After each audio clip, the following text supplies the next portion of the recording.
ይሄ የምታዩት እሳት እየበላች ወይም እየበላች ሴት ነች መስለኛል። ጆሮ ጌጥ አድርጋለች። ሰሬት ትንሽ ይከታል።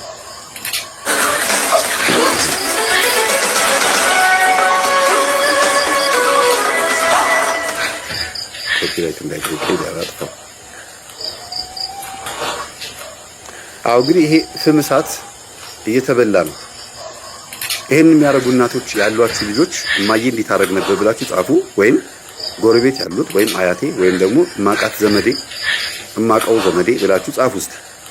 እኔ በጣም ብዙ ቪዲዮ እየተላከልኝ ነው። እሳት የሚበሉ ህዝቦች አሉ። ምላሷን አያቃጠላትም? አዎ። ጥርሷን በምንም አትሆንም። ምላሷን ያላቃጠለው ጥርሷን የተቃጠለ ከንፈሯን የሰው ስጋ ነው የለበሰችው። ምንም አይሆንም። ምን ይላሉ? ሜርኩሪ የሚባለውን በተለይም ቀዩን ሜርኩሪ የሚባለውን በእጃቸው ሲይዙት እሳቱ አይፈጃቸውም ብለው ነው የሚያስቡት። በቢላ ቢቆረጡ ቢላው አይገዘግዛቸውም። ጸጉራቸውን በመቀስ እንኳን እንደዚህ ብትሏቸው አይቆረጥም በእጃቸው ይሄን ከያዙት የሆነ ቦታ ላይ ከተቀበረ። አረቦች ብዙ ጊዜ ሜርኩሪን በውድ ዋጋ የሚገዙት ይሄ ባለ ቦርጫሙ ቲቪ የሚባለው የድሮ ከኋላ ቦርጭ ያለው ሾጣጣው ቲቪ ውስጡ ተከፍቶ በውስጡ ቀይ ሜርኩሪ ያለው ምናምን እየተባለ በውስጡ የሚያወጡት ብዙ ነገር አለ። ያንን መግዛት እንፈልጋለን ካላችሁ ስጡን ምናምን እያሉ ህዝቡን ቴሌቪዥኑን ከስክሶ እንዲሸጥ እያደረጉት ነው። ለምንድን ነው የሚፈለገው ሲባል ለእንደዚህ አይነት ነገር ነው ይላሉ። በጥንት የነበሩት አውሊያዎች፣ ቃልቻዎች፣ የተለያዩ አስማተኛ ሰዎች መናፍስቱን ተዋርሰውት ነው። መናፍስቱ እነሱ ውስጥ ገብቶ ነው እሳቱን ሲበሉት ምንም የማይሰማቸው። የሚገርማቸው ግን አሁን ወደ ምን ገለበጡት? ሜርኩሪ ውጠው ነው ሜርኩሪ ወይም ደግሞ ቀብረው ነው ወይም በእጃቸው ሲይዙ ምንም አይሆንም ወደሚለው ነገር መጣ።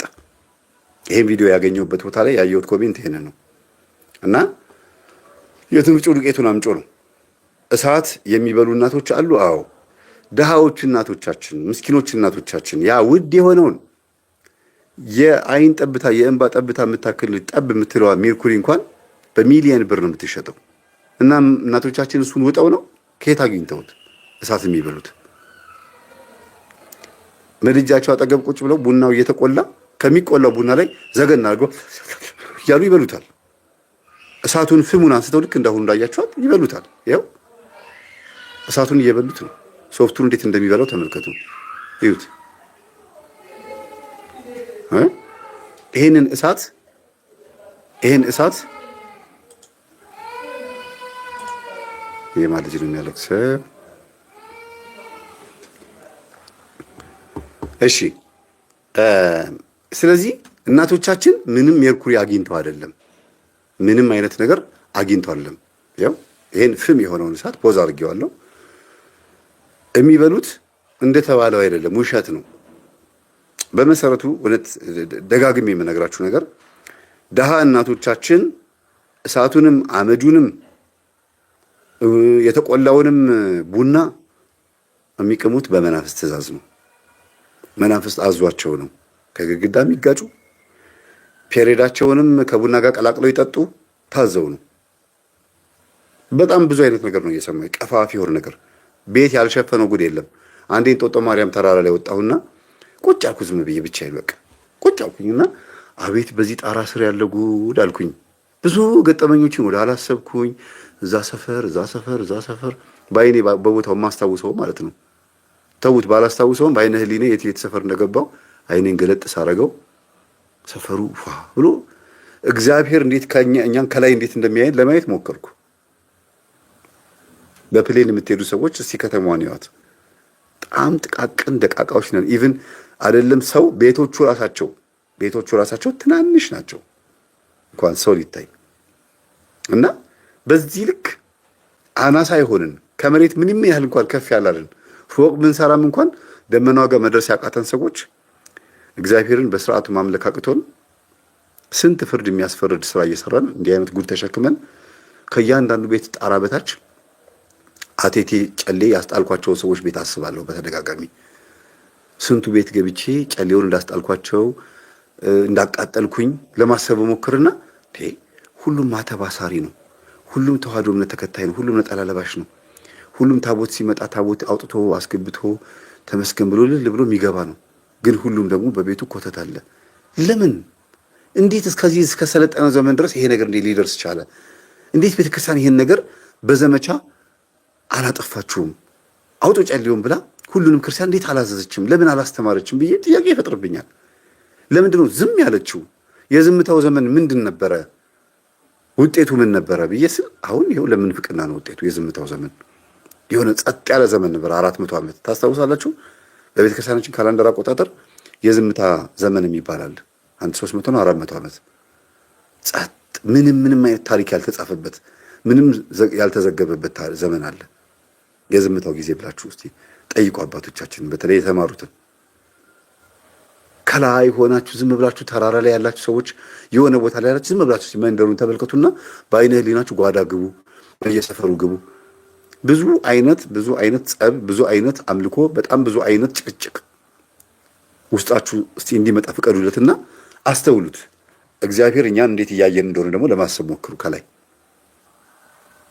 እኔ ይህን የምናገረው ዝም ብዬ አይደለም።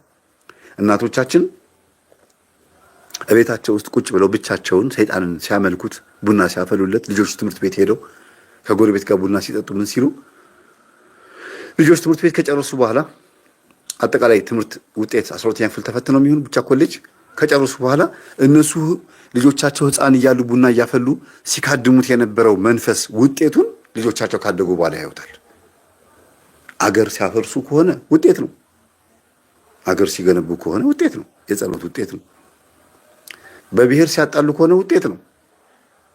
ያው እንደምትመለከቱት አሁን ያለንበት ሁኔታ እኛ ልጆች ተማሪ በነበርንበት ሰዓት እየጠነቆሉ ከነበሩ ቤተሰቦቻችን የዛ ውጤት ነን። አልበረክት ብሎሻል ሁሉም ነገር፣ ትዳሩም፣ የውስጥሽም ሰላም፣ አጠቃላይ ህይወትህም፣ ልጆችህም፣ ሁሉ ነገርህም ዝም ብለህ እስቲ የምን ውጤት እንደሆነ አስበው። አንተ ነህ? ቤተሰቦች ናቸው? ውሎህ ነው? ጊዜው ነው? በማን ነው የምትፈርደው? ዝም ብለህ እስቲ ሁሉ ነገር ጊዜውን ጠብቆ ወቅቱን ጠብቆ ይመጣል። ውጤት ነው። ውጤቱ ይታያል ማለት ነው። ይውደማልን ግራ ዘመን ብለን ሄድን። ያው ለእናንተ ቀኝ ነው የሚታያችሁ መሰለኝ። እንደዚህ ስል ወደመ በቀኝ በኩል ግራን ስናነሳ ቀኛችን ወደቀ ማለት ነው። ስለዚህ እሳት በላን፣ እሳት ተፋን፣ እሳት ጎረስን፣ እሳት ለበስን። ከዛ ሁላችንም የእሳት ልጆች ምንድን የእሳት ልጅ አመድ ነው የሚባለው። የእሳት ልጅ አመድ አይደል የሚባለው? ይኸው ከንቱ አመድ ማለት ከንቱ ማለት ነው። ከንቱ ሆነን ቀረን። አመድ እህል ቢዘሩበት ያበቅላል? ተፈጥሯዊ አፈር አይደለም። ከጥቅም ውጭ የሆነ ነው። አመድ አሁን ለምን ይጠቅማል? ደብተራ የምጠይቀው ምን እንደሚል ታውቃላችሁ? ሎሚ አድርጌባት እዚህ ጋር ቁጭ አድርጌ ሎሚ ሳፈስባት ስትላለች። ከዛ በኋላ የሆነ ማጂክ እሰራበታለሁ ይላል። አመድ ለሌላ ለምን ይጠቅማል? ከሰል ለማዳፈን እናቶቻችን ይላሉ። ልክ ገበሬው ዘር ዘራ ብሎ ክርስቶስ እንደተናገረው ሁላችንም በየተሰማራንበት እንተረጉመዋለን።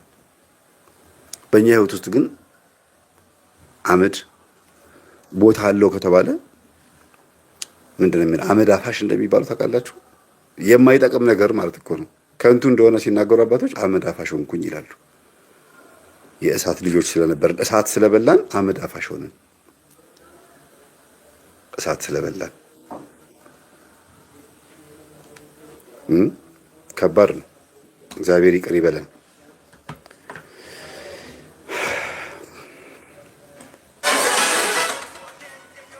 ይኸው አሉኝ ሀገር እሳት የሚበሉ በደንብ። እሺ ወንድማችን እንስማው። እግዚአብሔር የተመሰገነው በጣም ሰላም ነኝ። ዛሬ ወደ እናንተ ማስተላለፍ የምፈልገው መልእክት ከባለፈው ጋር የተያያዘ ነው። በሆነ አጋጣሚ ቪዲዮ ሰርቼ እንደዚህ አድርጉ፣ እንዲፍጠሩ፣ እንደሚያጋጥማችሁ ነገር ሊኖር ይችላል፣ ተጠንቀቁ፣ እንደዚህ አይነት ችግር አለ ምናምን ብዬ ስል እግዚአብሔር የተመሰገነ ይሁን። በዛው ልክ ደግሞ ልጆች እየደነገጡ እናንተ ወገኖች ይሄንማ መናገር አለብኝ ትሉና በጀርባ መታችሁ አረ እንደዚህ አይነትም ነገር አለ ህዝቡ ማወቅ አለበት እንደዚህ ብለህ እኮ የተናገርከው በእኔ ላይ ደርሷል ብላችሁ መታችሁ የምትነግሩኛላችሁ። እና ከእሱ ጋር በተገናኘ ከደረሱኝ 4 መልእክቶች መሀል እንደ ምክንያት አድርጌ አንዱ ልግለጽላችሁ።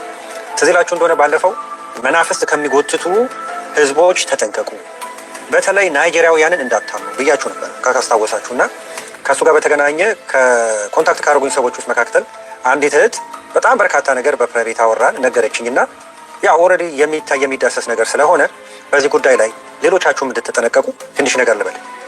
በዚህ መሀል የግል ፍላጎታቸውን ለማርካት ሲሉ አንዳንድ ማህበረሰቦች ግልጽ በሆነ ሁኔታ ምንም እፍረት በሌለበት ከመናፍስት ጋር የመሞዳሞድ አብሮ የመስራት ነገር አለ።